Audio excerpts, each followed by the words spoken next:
Hi, we're back here now to talk a little bit about something that affects equilibrium, and it has a special name. It's called Le Chatelier's principle. Okay, Le Chatelier noticed that if there is a stress on a system, the equilibrium position will shift to adjust for that stress. Okay, for instance, if you push someone, they may stand straighter so that they don't fall down, so they respond to the stress you apply. So Le Chatelier said, if a stress is applied to a system in dynamic equilibrium, the system changes in a way to relieve that stress. Okay, let's see how that plays out. Okay, when you're stressed, you're upset many times. So things that can cause stress are the following. Changes in concentration of either reactants or products, changes in temperature, or changes in pressure.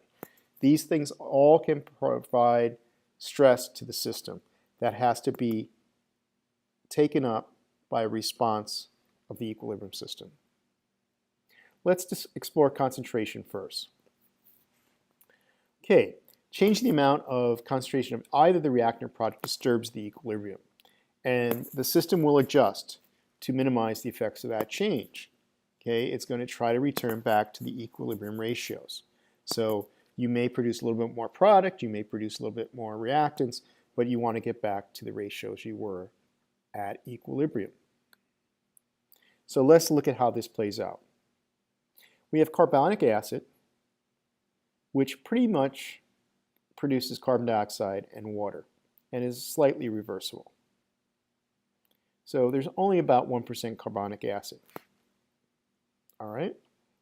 So if I add something, it will shift the reaction and make more of the other one to get the equilibrium back in sync. So if I add some CO2, which is a product,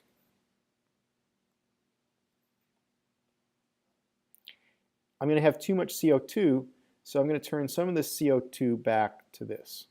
So it will increase the concentration of that, decreases the concentration of these two things, and then my ratio should get closer to what it was before.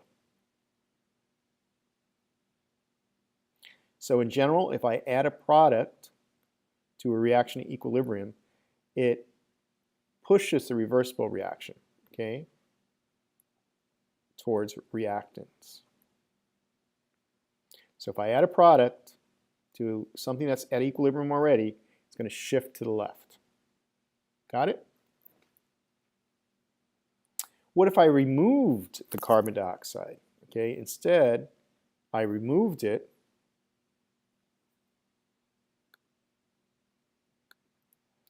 Now I have less carbon dioxide. Okay, I have less. So I'm going to make some more of this turn into my products because I need more of this for my equilibrium to be established again. So the decrease in the concentration of CO2 causes the rate to reverse reaction to decrease. So removing a product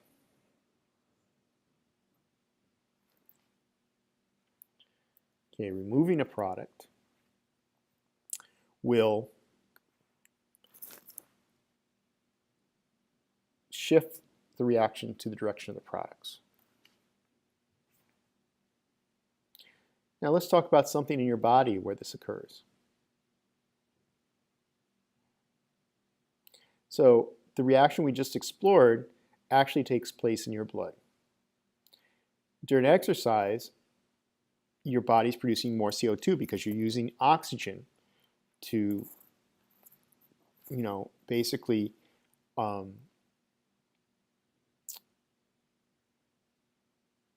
respirate. So this is going to shift the equilibrium in the direction of the carbonic acid away from the CO2. The increase of CO2 also increases the rate of breathing, okay, because you want to get rid of that CO2. You're going to breathe in to get rid of the CO2. So you want it to be removed from the lungs. When you remove the CO2, then you shift towards the products, which then reduces the amount of H2CO3. So you've got both of those things going on. So you're having two stresses on the equilibrium system.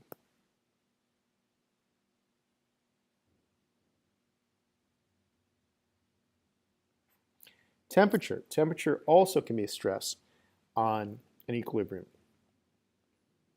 And it's going to shift the direction that absorbs the heat. In other words, it will shift in the direction that reduces stress. So let's see how this works. Okay, this is a process to make ammonia that doesn't usually happen spontaneously. We have nitrogen gas and hydrogen gas. And we want to make ammonia, which is used for many things. This is an exothermic reaction, which means we see heat on the right-hand side of the reaction.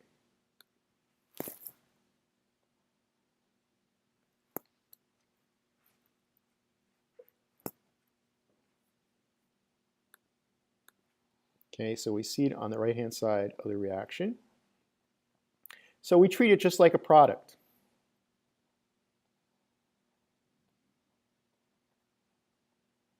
So if I add heat,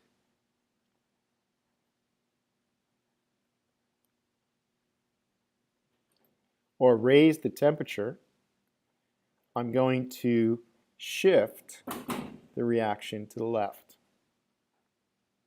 towards the reactants. If I cool it down, or remove heat, so if I cool this, it's going to go towards the heat to warm up. So it's going to shift towards the products.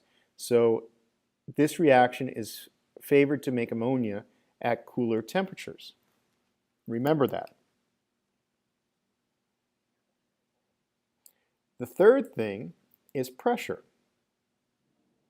Okay, if we increase or decrease the pressure, that's going to be a stress on the system. Now, this is a special case.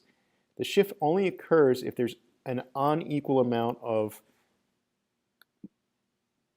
gas. Okay, so if we have an unequal number of gas molecules, moles of gas on each side, it'll respond to the shift if it wants to get. So there's less gas molecules, it shift to that side. If it wants more gas molecules, it shift to the other side. So let's look at a plunger. Okay, the initial equilibrium, we have a volume with gas particles, and then we increase the pressure, so the space in between is smaller.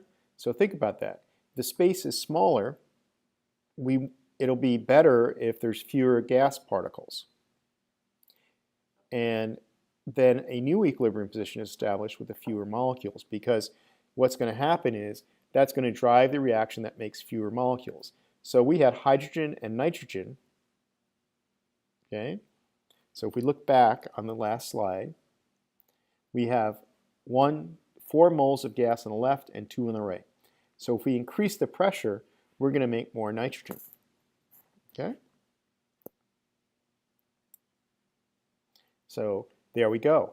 So here we are in this problem right here. So if we increase the pressure, we'll go towards the products. If we go decrease the pressure, meaning take the plunger up, we'll make more reactants. Okay, because we've got 4 on this side moles of gas, we have 2 moles of gas on this side. So now we see why these little g's are so important. They help us determine something about equilibrium. Okay, let's see if we do more than one. Okay, Fritz Haber and Carl Bosch figured out how to increase the yield of ammonia. This was very important to make ammonia for fertilizers and actually also for explosives. They did this by controlling the temperature and pressure during the process. In general, which direction do you think they adjusted each factor? Okay, think about that from the last slides and check your answer on Educated. I'll be back in a second. Okay, if you said you increased the pressure because that would make more ammonia, good. and decrease the temperature because it's exothermic, so it wants to get away from that heat. So a lower temperature and a higher pressure will increase the yield of ammonia, and that's what they did. Now, when you see it, you won't think it's such a low temperature and pressure, but relatively speaking, it is. Okay, another thing we could look at is, what do catalysts do? Catalysts decrease the time it takes to establish equilibrium, but they don't really affect the amounts of reactants and products present in equilibrium. So they make the reaction faster, and they make getting to equilibrium they get to equilibrium more quickly, but they won't really have any change in the values. All right, now we're ready for part 3 of our video. We're going to start looking at some problems using Le Chatelier's principles. Okay, so we'll do this question on educanon, but let's think about it. What effect will each of the following changes have on the equilibrium position for this reversible reaction? First question, what way will the reaction shift if I add Cl2? So you have a choice, to the products or the reactants. Mark your answer. Okay. As we go along, I'll write the answer over here. So if we add Cl2, we're adding it over here. This is a product, so it's going to shift towards the reactants.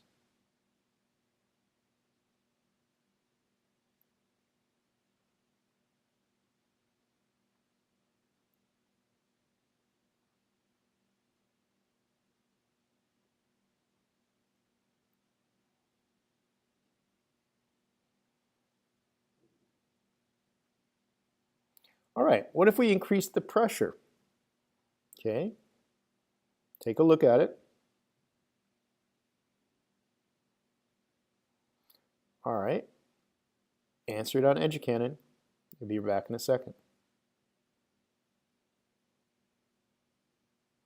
Okay, which side had more gas? This side has more gas, so if we increase the pressure, it's going to favor reactants.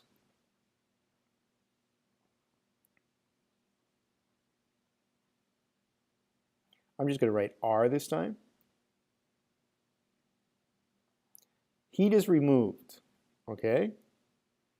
Go for it. How'd you do? Okay, heat is here. So if we treat it as a reactant and we remove it, you got it. It's going to go back towards reactants.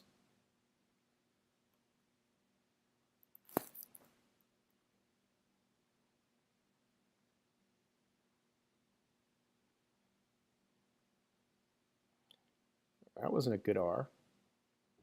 All right. What if PCl3 is removed as it forms? So we're forming this, and we're taking it away. See what you think. Did you get it? If I remove this, I have less, so I'm going to shift it to toward products.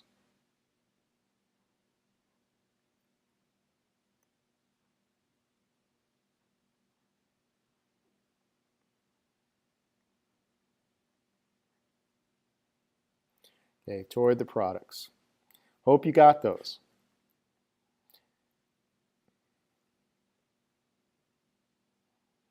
Okay, this will go into a little bit more detail for each one of those.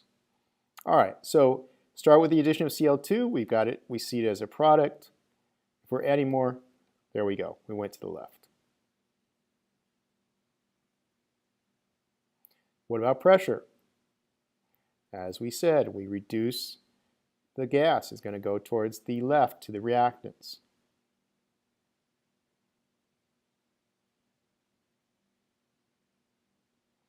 Okay, we remove heat. Heat's gone. It's going to move towards the heat, moves towards the left, moves towards the reactants. We remove PCl3. It's a product. We're going to shift towards the product, shift to the right. Okay, here's our next equilibrium question.